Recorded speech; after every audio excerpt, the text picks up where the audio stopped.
He knew instinctively that he could keep himself alive indefinitely with the tools he had retained and the genius of his hands. He could kill game and skin it. Eventually he could build himself a permanent shelter, even make clothes, but of hides. In winter? But he was not thinking that far ahead. Cole stood by the fire, staring up at the sky, his hands on his hips. He squinted, suddenly tense. Something was moving. Something in the sky, drifting slowly through the grayness. A black dot. He stamped at the fire quickly. What was it? He strained, trying to see. A bird? A second dot joined the first. 2 dots. Then 3, 4, 5. A fleet of them, moving rapidly across the early morning sky toward the mountains. Toward him. Cole hurried away from the fire. He snatched up the rabbit and carried it along with him into the tangled shelter he had built. He was invisible inside the shelter. No one could find him.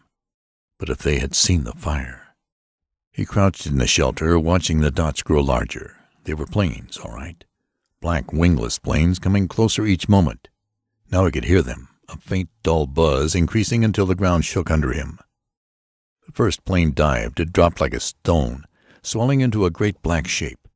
Cole gasped, sinking down. The plane roared in an arc, swooping low over the ground. Suddenly bundles tumbled out, white bundles, falling and scattering like seeds. The bundles drifted rapidly to the ground. They landed. They were men in uniform. Now the second plane was diving. It roared overhead, releasing its load. More bundles tumbled out, filling the sky. The third plane dived, then the fourth. The air was thick with drifting bundles of white, a blanket of descending weed spores settling to earth. On the ground, the soldiers were forming into groups. Their shouts carried to Cole, crouched in his shelter. Fear leaped through him. They were landing on all sides of him. He was cut off. The last 2 planes had dropped men behind him. He got to his feet, pushing out of the shelter. Some of the soldiers had found the fire, the ashes and coals. One dropped down, feeling the coals with his hand. He waved to the others. They were circling all around, shouting and gesturing. One of them began to set up some kind of gun. Others were unrolling coils of tubing, locking a collection of strange pipes and machinery in place. Cole ran. He rolled down a slope, sliding and falling. At the bottom he leaped to his feet and plunged into the brush. Vines and leaves tore at his face, slashing and cutting him. He fell again, tangled in a mass of twisted shrubbery. He fought desperately, trying to free himself. If he could reach the knife in his pocket. Voices, footsteps. Men were behind him, running down the slope.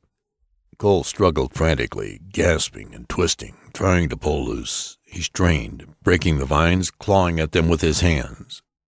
A soldier dropped to his knee, leveling his gun. More soldiers arrived, bringing up their rifles and aiming. Cole cried out. He closed his eyes, his body suddenly limp. He waited, his teeth locked together, sweat dripping down his neck into his shirt, sagging against the mesh of vines and branches coiled around him. Silence. Cole opened his eyes slowly. The soldiers had regrouped. A huge man was striding down the slope toward him, barking orders as he came. 2 soldiers stepped into the brush. One of them grabbed Cole by the shoulder. "Don't let go of him." The huge man came over, his black beard jutting out. "Hold on."